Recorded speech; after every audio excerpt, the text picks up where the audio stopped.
Speaker of the day, let's give her our full attention. Whenever you're ready. Hi, good evening. Today we'll talk about FAFSA. Now, I graduated 5 years ago from Valencia High School, and I had a good friend named Johnny. Johnny and I were filling out both the FAFSA together during lunch at the computer lab. I came to the conclusion that filling out the FAFSA is a very hard thing to do. You need time, you need a lot of documents, and you need your parents, of course, because they have most of the information that goes into the FAFSA. Now, I took out a piece of notebook paper and wrote down all of the things that I needed, including documents, financial forms, etc.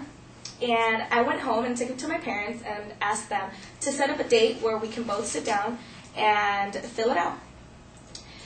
A couple weeks later, I saw Jonathan, and I asked him, "Hey, Johnny, did you fill out your FAFSA?" And he said, "Yeah, but I was missing a lot of information, so I'm just going to do it later." I turned mine in right away. This was in June, and I did get a response back.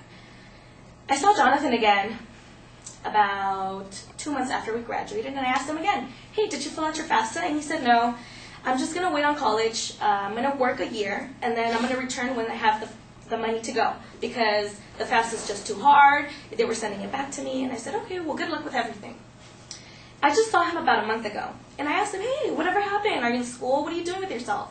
And he said, "No, unfortunately, my girlfriend got pregnant. We moved in together. She's about to have her second baby, and I don't have time for college." And I said, "Well, you can always go back." He's like, "Well, yes, but I'm unemployed. I don't have money to pay. I don't have time. It's just really stressful." So this can happen to anybody who does not have the right resources. And to have the right resources, what people are doing are, well, students, especially right out of high schools, they're not filling out the financial aid form because they don't qualify. They are filling it out wrong, and they're getting it sent back. They're missing information, and all of this is causing them to either drop out of high school or drop out of college. As you can see, 38% drop out because of financial pressure, because they're either in debt, because they can't afford it, or they just don't even qualify. In this speech, I will teach you how to correctly fill out the FAFSA. And to do that, I will teach you how not to miss any information that you need. I will also teach you how to look at it carefully and not be confused about the questions that are being asked. And 3, I will teach you how to be very organized with a set calendar with you and your parents, and sit down together and fill it out. Now, to fill out the FAFSA, it's gotten easier over the years. The FAFSA used to be a very hard document to fill out because it had over 100 questions to fill out on paper, signature and everything, and it had to be mailed out, and then it got sent back, and it had to be mailed out again if anything went wrong. Fortunately, thanks to technology, the FAFSA has gotten so much easier for you guys to fill out. It's on the internet. Everybody uses the internet nowadays, and thanks to the internet, it disqualifies so many questions that you don't need.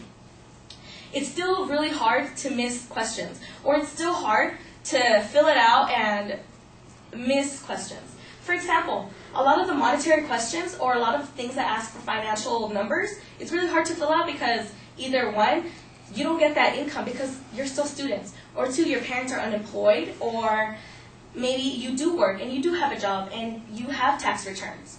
So you have to look carefully at all the spaces that need money. If, for example, you have a question that you don't make any income, for example, if there's a question that asks about child support and that doesn't necessarily apply to you, then you simply have to put a 0 in the box. Don't just leave it blank, because when everything is being summed up, it's going to mess it up. So simply put a 0 in the box. Now, not only monetary questions can be missed, but other questions that do not apply to you. For example, girls, I know most of you are about to turn 18, and you don't have to sign up for the military. You don't have to sign up for any military like the men do as soon as you turn 18, selective service. Boys, you do have to worry about it because you do have to sign up for it, and you have to report that you signed up for it. So, women, girls, all you simply have to do is not applicable and NA works. Or sometimes you have the drop-down menu that says NA or does not apply. This also applies to you if you don't have children. Most of you guys are in high school and you don't have children. Those questions, since the FAFSA can be filled out with college students as well. It may apply to them, but it doesn't apply to you guys because you guys don't have any children, or maybe you do, or you're about to, but you guys have to pay close attention to that question. So there are various questions that do have answers that, or questions, I'm sorry, that have things that ask you that don't apply to you, but always make sure not to leave anything blank. There is an exception of leaving things blank, but I will go over that on another step. Now, it's very important not to miss steps, but it's also very important to type down correct information, which brings me to my next step. When filling out the FAFSA, it's going to ask you questions about very important governmental information. For example, your social security number. It asks your license or your identification number, and it also asks you about your social security. To make sure that you have everything correct, you have to have your social security card and write down or type down exactly what is on your card. Because with one wrong number, for example, it can be, the FAFSA can be returned back to you, and you're going to have to send it in. So also make sure that you fill out everything correctly. If you do have a nickname, or if you have, for example, if you're a junior, if you have the same name as your dad, you also have to make sure that you have the right information provided on the box. So always have your social security number right, your name as is on your birth certificate or on your social or your ID.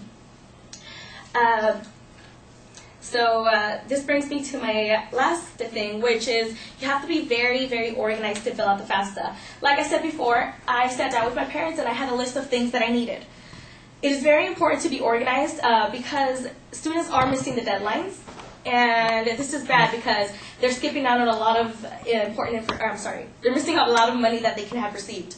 So in order to do this, in order to be organized, I recommend you sit down with your parents on a calendar with a big red marker or a highlighter and set the deadline. I know most of the deadlines are either in June, or if you're going to go to community college or college, university, it's due by September. So always make sure that you have the deadline written on a calendar, on your planner. I know most of high schools are requiring you guys to have a notebook or a planner. So write it down. Make sure that you tell your parents, put it on your fridge or something that's going to remind you guys to turn it in on time. Otherwise, you guys are going to miss out on all this money that's given out by the government. Not only do you guys have to write down all the deadlines, but you guys have to be organized with the right documents. To sit down once with your parents and have all your social security card, any tax returns that they have gotten. If you work, have any tax return money, any other form of income that you're receiving by the government, or any other money that's being put into your taxes. All of that information has to be provided in the FAFSA. So be sure to be organized and be sure to have all the right documents to sit down and fill out this information. So in this speech, I taught you guys, or I explained to you, the importance of making sure you have all the right information and not missing or not leaving anything blank. I've taught you the importance to pay very close attention to all of your questions. If it's not applicable, remember to put in something, don't leave anything blank. And I've explained to you the importance of being organized to fill out all the information and be well prepared. Now, it's unfortunate that Jonathan missed out on a lot of free money because he was a bright guy, and right out of high school he graduated with honors, and it was just a simple mistake of not filling out the financial aid form, not getting that right money, leaving college off for another day, and a lot of circumstances came up. So now he's unemployed, he has a couple kids coming, and still no college degree. So fill out the FAFSA, filling it on time, fill it in right. If you have any other questions, be sure to look for it on the internet or ask your local counselor. But I wish you guys the best of luck, and you have a very nice day.